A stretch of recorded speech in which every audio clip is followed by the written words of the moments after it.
Wildcat in a lot of different situations, but there's no substitute for being able to do it in an environment like this. We obviously don't get a preseason game like every other level of football does, and pretty much every sport in the world at every level does. So to be able to get a real live thing in this environment is super beneficial, and eager to see. And the time is now 7:53 p.m. 7 minutes to 8. We're halfway through the month of April, and we're almost finished because by the time we hit May, it will be time for, Yeah, he looks like he's pretty happy.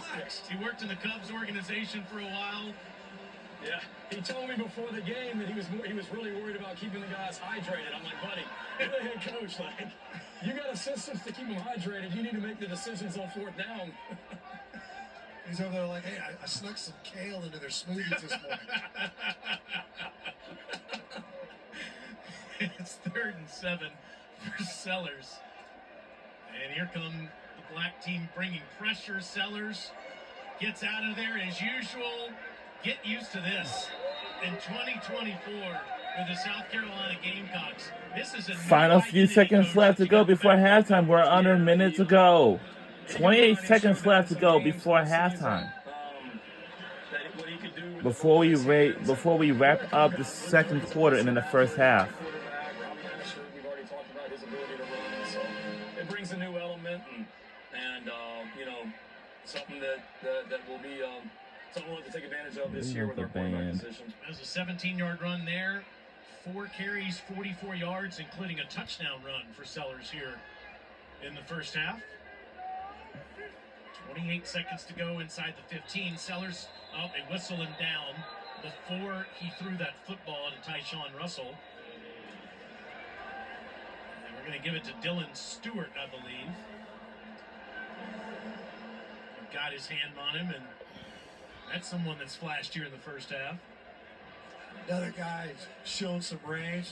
Nice power rush. Because this is going to be under the lights. It's not just the quarterback. Everybody else has to adjust to that too. And on several of these scrambles, even though these quarterbacks aren't live, there has not been a lot of proximate secondary players that are getting in there because these receivers are turning and blocking. As soon as they feel Sellers.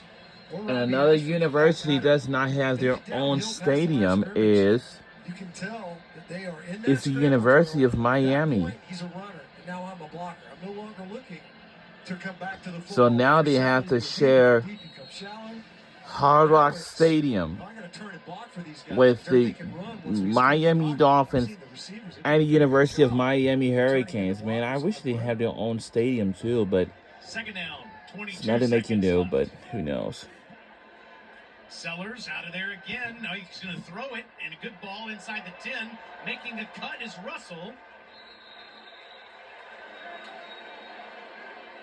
Just shy of that first down, and clock stopped with 10 seconds left. All right, we just got 10 seconds left before halftime. Coach Yemi is going to call right here. Something with avocado, maybe? So, TJ Sanders, our defensive tail. Yimi's background is in nothing but baseball. So, for about his first month on the job, he called me Skipper, as baseball manager. So, TJ Sanders, our defensive lineman, came to me after I made Nibby the head coach and said, "How in the heck are you going to name a guy head coach that knows nothing about football?" But our players love him, and they've embraced it. As a head coach, I'd like to see him in the huddle with the offense up here. Very casual. What they're going to do. Yeah. He's very under control over there. He's got this under control. I think Coach Loggins has this handled. Yeah. I know this. Yeah, he's over there wanting to run the squeeze play, and Dallas like, yeah, I think we got something else in mind. He's over there saying hit and run. He's over there bragging about. I will say that Garnet team looks incredibly hydrated. And, after the draft the other night, they broke it down, and most teams break it down on win. They broke it down on hydrate the other night. That's great. Oh, what for what? Gamesmanship, yeah. See them what they're in. Now the black team is now using their Quick second timeout Okay, right so now. This is what you're going to come. All right, so here's Coach Loggins. He's out there saying, "Okay, guys, here I got this. Your head coach is over there, and he's setting out the peanut butter crackers for halftime. I'm going to get this call in for the next, whatever, we've got 10 seconds to play here. But for sure, this is real, right? So you can see there's some intensity in that huddle. As much fun as Coach Beamer and you and I are having, Yeah. you got to love the intensity Yes, sir. you see from Coach Loggins, you see from Coach White, Sean Elliott, we've seen it too. All right, this is 3rd and 1. Even Nicky Manwari back here, I mean, he's our, fantastic defensive back for us, freshman All-American a couple years ago. He's been hurt, haven't really practiced much the last week or so. I talked to him Thursday night, like, you're planning on playing, right? He's like, I ain't missing this, coach. All right, looks like the Garnet team is right now. We got 3rd and 1. It's whoa. Like it's the SEC championship game, so love that about these guys. Says a lot about the people in our program. It's the kind of guy you want a quarterback in this situation. 5 of 6 on 3rd down. Let's see. Oh, it's incomplete. Couldn't catch it. Couldn't connect. Eamon Worry fighting for it, and Nick celebrates. Incomplete. With 5 seconds left to go in the half. Look at the size of Eamon Worry. 6'3". I remember the first time we saw him down there on the field. There's no way this guy's playing in the secondary.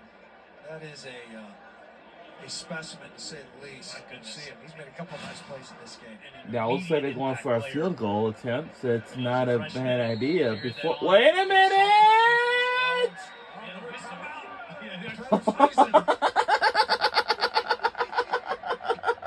Wow. Well, the black team a couple of times. That's Coach Waters. There was nothing. Oh! There you go. Good job, Coach. Look how subtle that was, too. Like he's done it a million times. Oh my God! It was a timeout. No, I didn't say a timeout at all. Let's ice this guy. Peyton Argent is in to attempt this field goal. A redshirt freshman from Hoover, Alabama. I'm afraid not. Followed by Jordan Franke. And that'll do it for the second quarter and first half of the game. On what you saw there in the first half. That'll do I it. thought it was very clean. Definitely competing, like you said. Not a lot of pre-snap penalties, the things you want to see. So really like it. Larry and Yimmy have them looking like well-coached football teams out here. And people do some awards here at halftime and then get back out here and compete. Our spring game last year, the team that was losing at halftime made a valiant comeback. And this thing actually went to overtime. So stay tuned. I think the best is still to come. There we go. 10-0 Garnet leading the Black as we get ready for the awards at halftime. We'll go through South Carolina's schedule in 2024. It's a beautiful night in the great city of Columbia, South Carolina for the annual South Carolina